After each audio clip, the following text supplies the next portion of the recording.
Ever felt completely drained after a conversation? Like someone just pulled a plug in your internal battery? Oh, yeah. Or maybe you've navigated a tangled web of relationships where the dynamics just feel completely off kilter, almost designed to create chaos. Mm-hmm. It's a surprisingly common experience, actually. It really is. And today we're going to do a deep dive into exactly what might be happening there. We're talking about energy harvesting and the intricate world of third-party situations. Right. These dynamics, they show up everywhere. Family, friendships, even the workplace. Definitely. So let's set the stage. Okay. Our mission here really is to unpack how this energy exchange works. We'll focus particularly on the role narcissism often plays in these, well, unsettling dynamics. And give people some tools. Exactly. We want to provide key insights and practical tools so you can understand and navigate these situations. The goal is to feel informed, empowered, but not, overwhelmed. Got it. And we're drawing from a specific audio source for this. That's right. A really fascinating source that delves deep into the intricacies of these relationships and their impact. Okay, so let's unpack this first concept, energy harvesting. The source defines it as, well, narcissists pulling or tapping from the energy body of others. What does that actually feel like, according to the source, for the person experiencing it? Yeah, it's a really key distinction the source makes. It says a narcissist can't just snatch or aggressively take your energy. Okay. Instead, it's more like they effectively pull from what it calls your energy body. You can think of that as your vital, emotional, spiritual reserves. And the result? The result for the person targeted is feeling profoundly drained, weighed down, sometimes even despondent, just to flat. Wow. And this is really different from how, say, a highly intuitive, empathic person operates. Their energy body, the source says, tends to expand. They have this capacity to nourish, provide, share. Whereas the narcissist's contracts. Exactly. There's contracts, making them kind of reliant on these external sources. They need to pull from others. So it sounds like the source sees them as more than just a typical energy vampire. There was a stronger term used, wasn't there? It does take it further. Yeah. The source describes them as functioning like a predtoid? Predtoid, like predator and parasite combined. Precisely. A blend of predator and parasite. So it's not just the aggression of a predator, but also that subtle, slow drain of a parasite, attaching and just draining. That sounds insidious. It is. It makes the relationship feel like this slow consumption from within.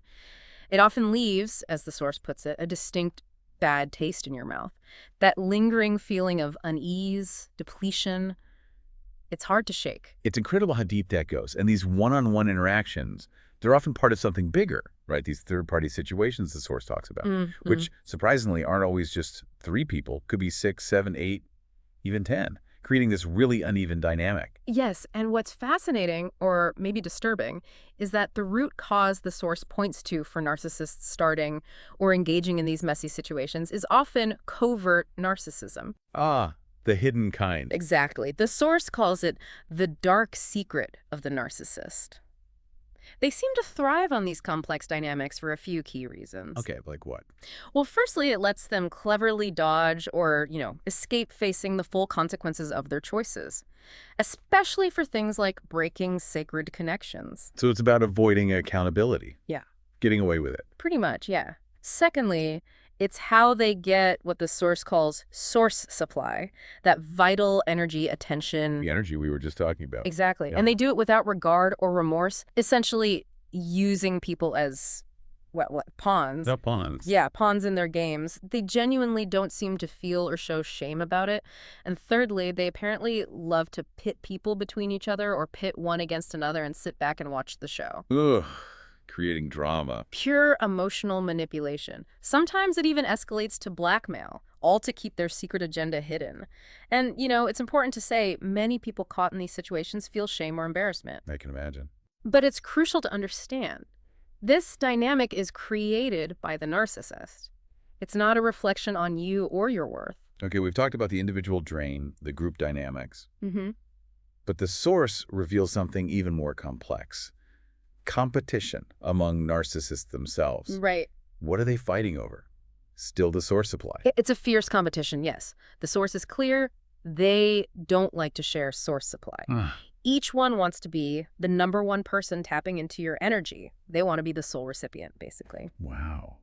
Where does this show up? Well, this intense competition, this jealousy, it manifests in specific ways. You see it between parents or grandparents, maybe vying for a child's attention. Like the child liked you more. Exactly. Or one parent thinking the child gives too much attention to the other. You also see it between siblings, you like them more than me. Classic. And it's common in friendships, even business partnerships, especially when there are more than two people involved.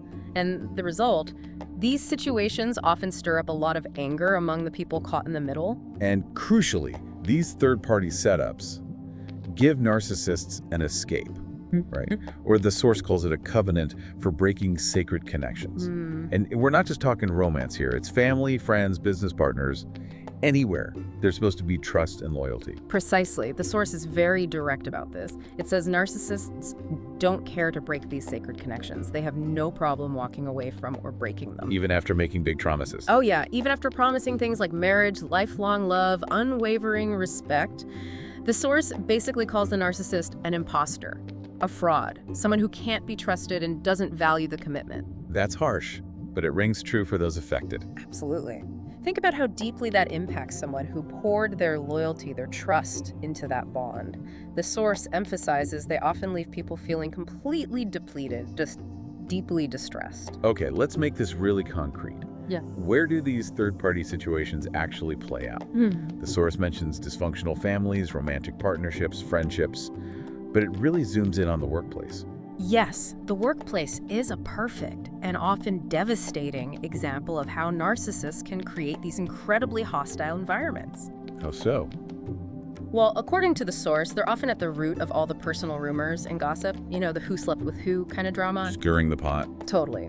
They always seem to have the 411, the inside scoop on everyone, and they thrive on that office intrigue. You also often see them getting promotions unfairly without really doing the work. Oh, that causes resentment. Huge anger and resentment, especially for those who did put in the effort.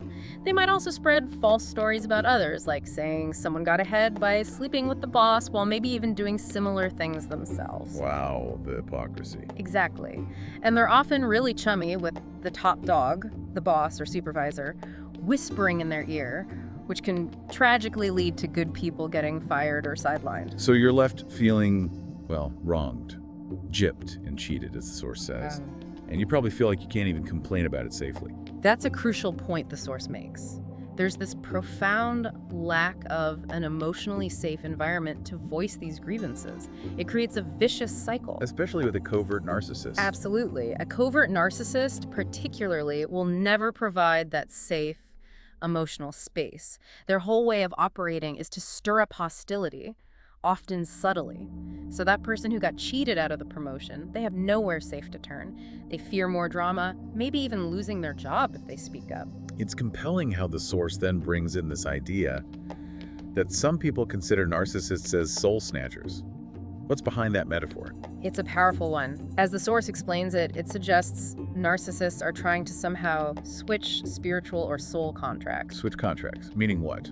Essentially, they want the good people, the ones who treated them well, to bear the consequences of the narcissist's own bad actions. Like, they want you to metaphorically wear the scarlet letter of blame or go to spiritual jail in their place. So they can avoid their own karma, basically. Yeah. That's the idea, trying to offload the repercussions onto others.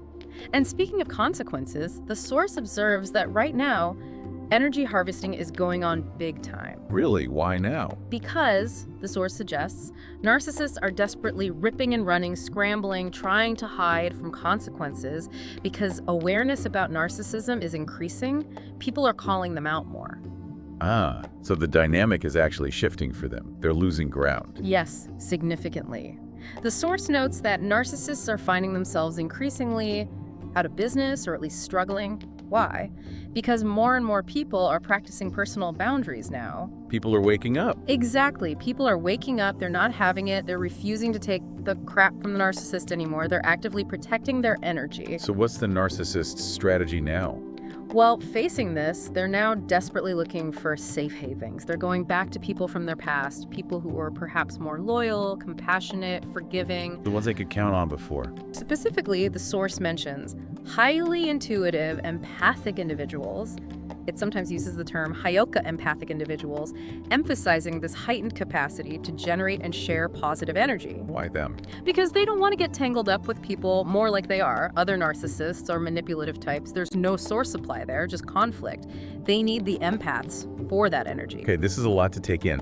So what does this all mean for you listening right now? How do you protect yourself? How do you reclaim your own energy in these really challenging dynamics? Well, the good news is the source provides 4 really key tools, practical things you can do. Okay, let's hear it. First, know your worth. Really celebrate your own unique gifts and talents. This is fundamental self-protection. Love that. Number 2. Second, be in a state of gratitude. This helps maintain a positive internal state, making you less susceptible. Makes sense. Third, Practice a combination of personal boundaries, mindfulness, and focused intention techniques. This is about actively shielding your energy, being mindful of who gets access. boundaries are key. And fourth, Give yourself permission to express what you have experienced within an emotionally safe environment.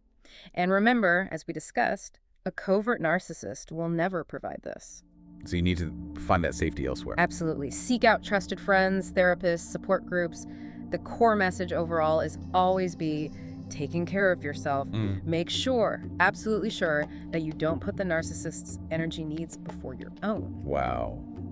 This deep dive has really laid bare the mechanics of energy harvesting and the manipulative core of covert narcissism in these third-party situations. Understanding these patterns, whether it's in family, friendships, or that chaotic workplace, it feels like an incredibly powerful first step towards protecting your peace. It really is. And if we connect this to the bigger picture, in a world where manipulation unfortunately exists, recognizing these patterns isn't just about spotting problems. It's truly about reclaiming your own agency and nurturing your own expansive energy body. It's about empowering yourself through this knowledge. So we really encourage you listening to reflect on how these insights might connect with your own relationships, your own experiences.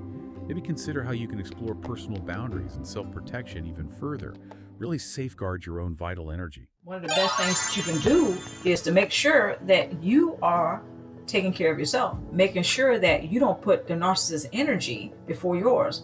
Many people are left drained, feeling drained and bummed, maybe even full of despondency after they have dealt with the narcissist, because the narcissist does what? They pull from the energy body of those that they target.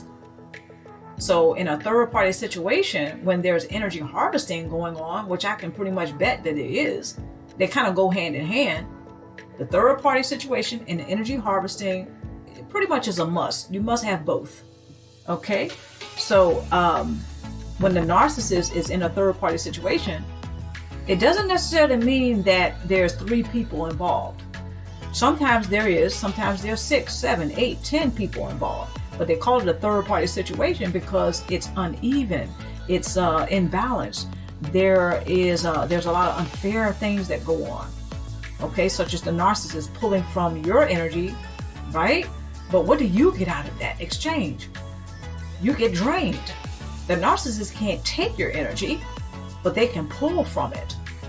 A person who is highly intuitive, empathic, 9 times out of 10 chances, their energy body expands. Because they have the capacity to what? To nourish, to provide, to share. You see where I'm going with this? They are much more giving. They're much more satisfying to a person. They leave a person feeling great, unlike the narcissist. The narcissist leaves a bad taste in your mouth. The narcissist leaves people feeling what? Drained and effed up. Because their energy body does what? It contracts. It has to pull from the energy body of others, so their energy body does not expand. They have an energy body. The narcissist has an energy body just like everybody else, but they function like an energy vampire. They go around, they function like a parasite. Okay, I made up a word. It's like, they have the energy body of a predator and a parasite all in one. So the narcissist's energy body functions like the energy vampire. They're pulling from, they're latching on to your energy body and pulling from that. They cannot snatch and take your energy.